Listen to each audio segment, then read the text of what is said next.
রাস্তা দিয়ে তোরা কি অন্ধের মতো হাঁটিস? কেন? আমাদের হেডলাইট তো খোলাই আছে গুলটে মামা। ফেসে ফেসে কথা বলা বন্ধ কর ঘটনা।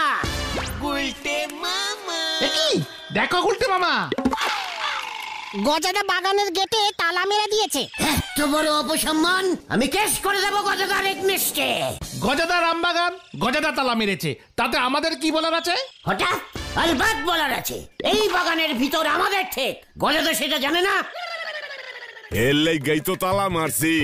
বাগানও বন্ধ, ফোকটে আম খাওয়ানো বন্ধ। তগো মতলব আমার বুঝতে বাকি নাই। এই বৎসর আমি আর ভুল করুম না।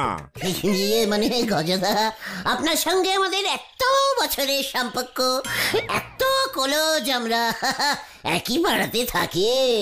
আপনার বাগান মানে তো আমাদেরও বাগান নাকি? আপনার আম মানে তো আমাদেরও আম। খাও, এইসব পোলা ভুলাই না কথা অন্য জায়গায় গিয়া ক। মোট কথা আম পাকছে যতদিন না সব আম আমি বেচতাছি, ততদিন ভিতরে আমি ছাড়া আর কেউ ঢুকতে পারবো না। তার মানে আপনি বলতে চাইছেন পাড়ার এই ছোট ছোট ছেলে পুলেগুলো পাড়ার আম খাবে না?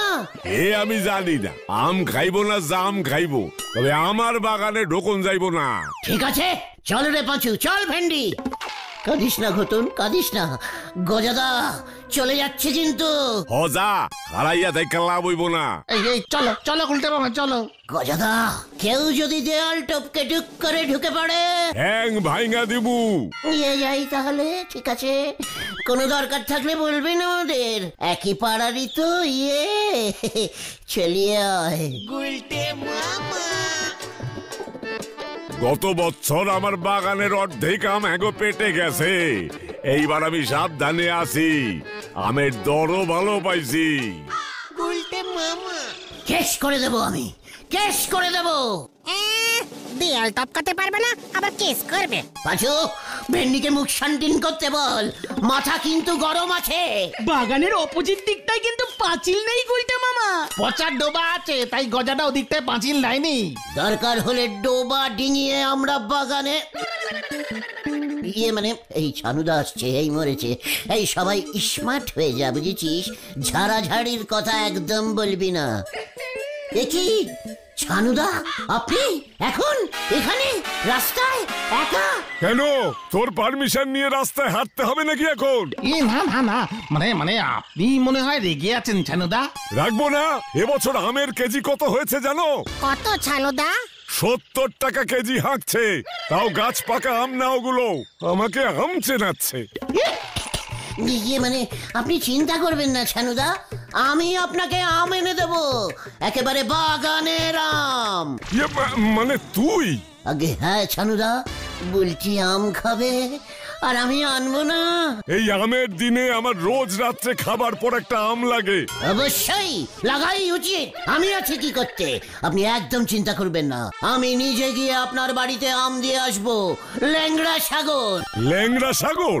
হিমসাগর আম হয় বলে জানি, ল্যাংড়া আমও। মানে গুলটে মামা যখন বলছে আম আপনি পেয়ে যাবেন ছানুদা। এলেই ভালো। পাছুরে, ম্যাগো আমাদের জোগাড় করতেই হবে। ম্যাঙ্গো ম্যাঙ্গো, চলিয়ে আয়, কামান কামান। ভেন্ডি রে, একেই বলে ঝাড়ের মাছ ঘাড়ে নেওয়া। গজা বাবু তো শুনতেছি এবছর বিদেশি আম বিক্রি করতেছে, অনেক টাকা দাম পেয়েছে। হোয়াট? আমার পাড়ার গজাদার আম যাবে বিদেশে? তাহলে পরে আর বলতেছি কি, কোনো খবরই রাখেন না, নিজেরই আবার লিডার বলে। নড়া, ফের সামলে টাক্কার বলে দিচ্ছে। আরে দাঁড়াও তো, কেসটা কি কোনো দাদা? আম বিদেশে বিক্রি হচ্ছে মানে? গজা বাবু এবারে আর পাইকারি বাজারে ওনার বাগানের আম বেচতেছে নে, সরাসরি 3 ডবল দামে বিদেশির বাজারে বেচতেছে। কোন এক কোম্পানি পেপারে বিজ্ঞাপন দিছিল গো, তারাই সব ব্যবস্থা করতেছে। দেশের লোক আম খেতে পাচ্ছে না, বিদেশিদের আম খাওয়ানো বার করছি আমি। পাঁচু, চালিয়ে আয়, কামান কামান। এই চল রে ভেন্ডি, এবার আবার কি করে দেখ। আম বাগান কার? আম খেতে চেয়েছে কে আর মাথা খারাপ করতেছে কে? এরেই বলি আনটি বলিছে কেরোসিন, নে এসেছে মুড়ির টিন। হরি বল। হোয়াট হুট হ্যাট দিস দ্যাট? কি বলতে চাইছিস তুই? আপনার পুরসভার আন্ডারের বাগান থেকে আম বিদেশে পাচার হয়ে যাচ্ছে আর আপনার কাছেই কোনো খবর নেই। মানে কার বাগানের আম পাচার হচ্ছে শুনি? মানে ওই গজাদা নাকি এবছর ওর বাগানের আম কোনো ওই কোম্পানিকে বিক্রি করছে, ওই কোম্পানি সেই আম বিদেশের বাজারে বিক্রি করছে। তাতে আমি কি করব? গজা বাবুর বাগান, গজা বাবু ওর আম যাকে খুশি বিক্রি করতে পারে। ও তাই? মানে কোনো লাইসেন্স দরকার নেই? ওর বাগানে মোটামুটি 30টার মতো আম গাছ আছে জানেন তো। তার মানে গজাদার পার গাছ পিছু 30টা লাইসেন্স দরকার। আম গাছের লাইসেন্স? কেন, বাজারে দোকান খুলে ব্যবসা করতে গেলে তো লাইসেন্স লাগে। এমনকি ওই চেতার কাকার চপের দোকান আপনি বন্ধ করে দিলেন। আর এইদিকে গজাদা বাগানে আম গাছ পুঁতে গাছ থেকে আম বেচে ব্যবসা করছে, তার জন্য লাইসেন্স লাগবে না? ঠিক ঠিক, লাগা উচিত, লাগা উচিত। মানে এভাবে তো গাছ পিছু লাইসেন্স চাওয়া যায় না, তবে বাগানের জন্য একটা লাইসেন্সের ব্যবস্থা করা যেতে পারে। যতই হোক ব্যবসা করছে তো। তার উপর বিদেশে লাইসেন্সের দাম ডাবল করে দেবেন হলধরদা। ঠিক আছে, তোরা এখন যা, আমি হেড অফিসের সঙ্গে কথা বলে দেখছি কি করা যায়। হ্যাঁ হ্যাঁ, তাই দেখুন যা তা ব্যাপার করছে। এরপর রাস্তার মাঝখানে লোকজন কচু গাছ পুঁতে কচুর ব্যবসা করবে। লাইসেন্সের ব্যবস্থা না থাকলে একেবারে ক্যালটাবুলাস হয়ে যাবে। চালিয়ে আয় পাচু। হলধরদা 2 দিন টাইম দিলাম, স্টেপ নিন। হারিপাপ হারিপাপ। আম গাছের লাইসেন্স? উজবুকগুলো কি বলে গেল? এবার দেখ কেমন লাগে। ওই গজাদা আমার লেগে এসে পড়বে, দেখবি। এতটা আশা করা ভালো না। এই তাছাড়া হলধর বাবু আমাদের কথা শুনবে নাকি? হোয়াট শুনবে না? দরকার হলে আমি ওই পুরসভার এগনেস্টে কেস করব। আমাকে তো চেনে না। ওই আমকে আমি কোথায় নিয়ে যাই সবাই এবার দেখবে।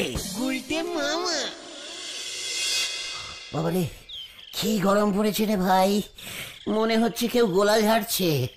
ঘরটার 2 সাইডে দুটো এসি ফিট করতে হবে।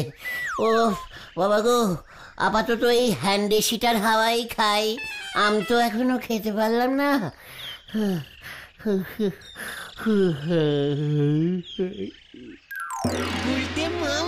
ইওর অনির, ওই যে সেই গজাদা, বাগানে 30-40টা আম গাছ, একটারও লাইসেন্স নেই। কি মুশকিল! আম গাছের লাইসেন্স না, মানে লাইসেন্স কি করতে লাগবে? 170/7-2 গলতপুর পুরসভার আইন মতে ব্যবসা করলেই লাইসেন্স নিতে লাগবে। এই গজাদা ডাইরেক্ট ওই গাছের আম বিদেশে বিক্রি করছে। এ কথা কি সত্য গজা বাবু? আজ্ঞা হুজুর, সত্য। এই বছর আমের ফলন বেশ ভালোই হয়েছে। তা আমরা বুঝবো কেমন করে? আমি গজা বাবুকে বিনা লাইসেন্সে গাছের আম বিদেশে বিক্রির অপরাধে 10,000 টাকা আর 5,000 আম ফাইন করিলাম। হলধর বাবু ব্যবস্থা নিবেন? স্যার, ওই ফাইনের 5,000 আম কে কে পাবে বলে দিন স্যার।